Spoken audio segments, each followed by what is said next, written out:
தந்தை, மகன், தூய ஆவியின் பெயராலே ஆமேன். ஆண்டவரை போற்றுவோம். இறைவனுக்கு நன்றி. ஆண்டவரே, என் இதழ்களை திறந்தருளும். எம் வாய்வும் புகழ்தனை எடுத்துரைக்கும். தந்தைக்கும் மகனுக்கும் தூய ஆவியாருக்கும் ஆட்சி உண்டாவதாக. துவக்கத்தில் இருந்தது போல இப்பொழுதும் எப்பொழுதும் என்றென்றும் இருப்பதாக. ஆமேன். பாஸ்கா என் கிழமையில் ஏப்ரல் 6 திங்கட்கிழமை.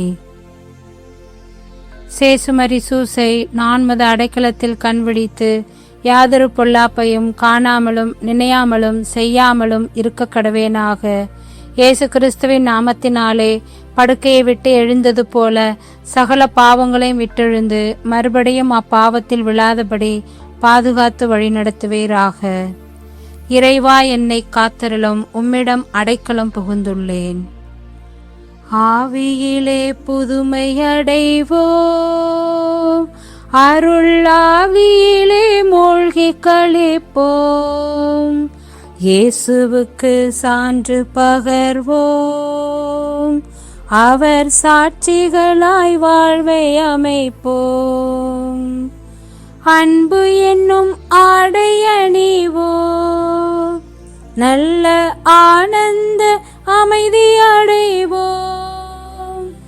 அன்பு என்னும் ஆடை அணிவோம், நல்ல ஆனந்த அமைதி அடைவோம்.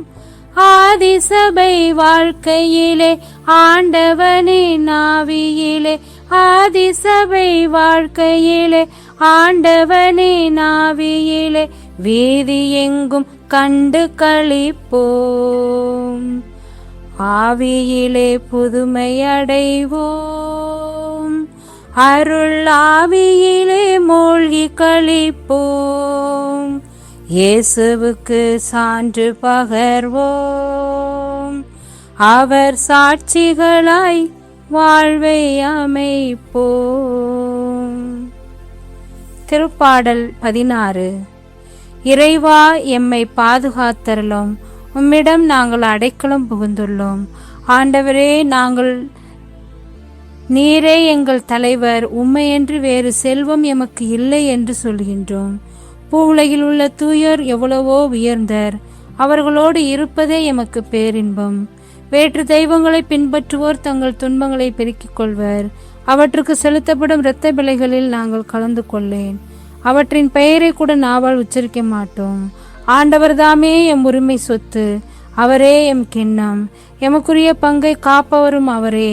இனிமையான நிலங்கள் எமக்கு பாகமாய் கிடைத்தன. உண்மையாகவே என் உரிமை சொத்து வளமானதே. எமக்கு அறிவுரை வழங்கும் ஆண்டவரை போற்றுவேன். இரவில் கூட எம் மனச்சான்று எம்மை எச்சரிக்கின்றது. ஆண்டவரை எப்போதும் எம் கண்முன் வைத்துள்ளோம். அவர் எம் வலப்பக்கத்தில் உள்ளார். எனவே நாம் அசைவுறோம். எம் இதயம் அக்களிக்கின்றது, எம் உள்ளம் மகிழ்ந்து துள்ளுகின்றது. எம் உடலும் பாதுகாப்பில் நிலைத்திருக்கும், ஏனெனில் நம்மை பாதாளத்திடம் ஒப்புவிக்கப்பட மாட்டோம். இயேசுவே கடவுளே, உம் அன்பை படுகொலியில் காண விடமாட்டீர். வாழ்வின் வழியை நாங்கள் அறியச் செய்வீர். உமது முன்னிலையில் எமக்கு நிறைவான மகிழ்ச்சி உண்டு. உமது வலப்பக்கத்தில் எப்போதும் பேரின்பம் உண்டு எங்களுக்கு. தந்தைக்கும் மகனுக்கும் தூய ஆவியாருக்கும் ஆட்சி உண்டாவதாக. துவக்கத்தில் இருந்தது போல இப்பொழுதும் எப்பொழுதும் என்றென்றும் இருப்பதாக. ஆமேன். தூய மத்தேயு எழுதிய பரிசுத்த நற்செய்தியிலிருந்து வாசகம். பிரிவு 28. இறை சொற்றொடர்கள் 8-15 முடிய. ஆண்டவர் தோற்றுவித்த வெற்றியின் நாளிதுவே. இன்று அக்களிப்போம், அகமகிழ்வோம். அல்லேலூயா. இயேசு உண்மையாகவே உயிர்த்தெழுந்தார் என்பதற்கு என்னென்ன சான்றுகள் நம்மிடம் உள்ளன என யோசிப்போம். துன்பம் தற்காலிகம், உயிர்ப்பு நிரந்தரம். இந்த அருமையான காலையிலே நமக்கு புதிய உயிர்ப்பை தந்துள்ளார். அது நாம் இயேசுவின் மீது உள்ள நம்பிக்கை, வாழ்க்கை முறை. நமக்கு புதிய உயிர்ப்பை தந்துள்ளார். காலி கல்லறை, சீடர்களுக்கு அவர் கொடுத்த காட்சி, மகதலா மரியா மற்றும் சீடர்களின் சாட்சியம், இவற்றை எல்லாம் விட கோழைகளாக ரோமைய வீரர்களுக்கும் யூதர்களுக்கும் பயந்து வீட்டிற்குள் அடைந்து கிடந்த சீடர்கள் தூய ஆவியாரின் வருகைக்கு பின்னர் துணிவுடன் இயேசு உயிர்த்தெழுந்தார் என்று நற்செய்தியை அறிவிப்பது மெய்யாகவே இயேசு உயிர்த்தெழுந்தார் என்பதற்கான சான்றாக அமைகின்றது.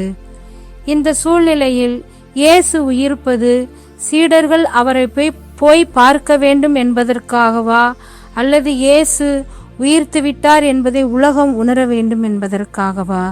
எல்லாமே கடவுளின் திட்டமாக அமர்ந்திருப்பதால் புதிய விடியலில் வாழ்ந்து கொண்டிருக்கும் விடியலை கண்டு கொண்டிருக்கும் நாமும் இயேசுவினுடைய உயிர்ப்பை திசைகளிலும் பரப்புவோம்.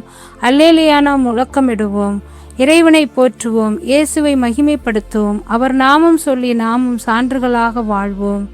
இன்றைய நாளில் செய்ய போகின்ற எல்லா செயல்களையும் ஆசீர்வதிக்க தூய ஆவியானவர் துணை புரிய வேண்டுவோம். ஒரு பொய் செய்திக்காக ஒருவர் தம் உயிரை கொடுக்க மாட்டார் என்பது கண்கூடு.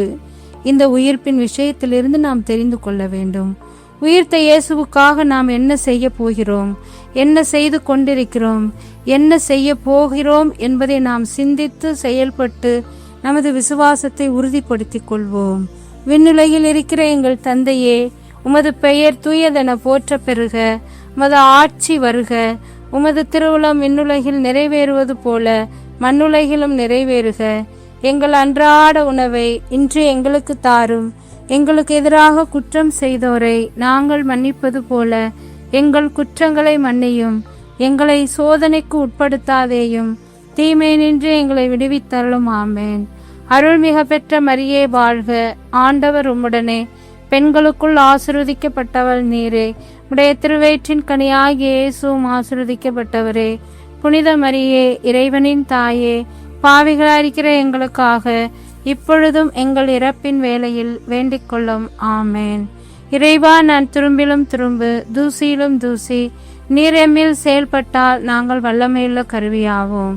இயேசுவுக்கே புகழ், இயேசுவுக்கே நன்றி. மரியே வாழ்க. இயேசுவின் திருவுடலும் திரு இரத்தமும் எமக்கு ஜெயம். மரியே வாழ்க. அனைவருக்கும் காலை வணக்கம். உயிர்த்த ஆண்டவர் நம்மையும் நம் உள்ளங்களையும் நம் குடும்பத்தார், நம் குடும்பத்தில் உள்ள பிள்ளைகள், படிக்கின்ற பிள்ளைகள், நம் உடன் பிறந்தோரின் பிள்ளைகள் அனைவருக்கும் உயிர்த்த ஆண்டவருடைய இந்த உண்மையான மறைச்செய்தியை நாம் பரப்ப வேண்டும். பெற்ற இந்த விசுவாசத்தில் நிலைத்திருக்க வேண்டும். உயிர்ப்பில் பங்கு கொள்ளும் பிள்ளைகளாக நாம் தேர்ந்தெடுக்கப்பட்டிருக்கின்றோம். இந்த உயிர்ப்பின் செய்தியை பறைசாற்றவே நாம் அழைக்கப்பட்டிருக்கிறோம் என்பதை உணர்ந்து தொடர்ந்து நாம் வாழ்வை உயிர்த்த ஆண்டவரை நாம் மனதிற்குள்ளாக, எண்ணங்களுக்குள்ளாக சிக்கன பற்றி கொண்டு அவருக்குள்ளே நிலைத்து வாழ்வோம். அனைவருக்கும் காலை வணக்கம். இந்நாள் இனிய நாளாய் அமைய வாழ்த்துக்கள். தந்தை, மகன், தூய ஆவியின் பெயராலே. ஆமேன்.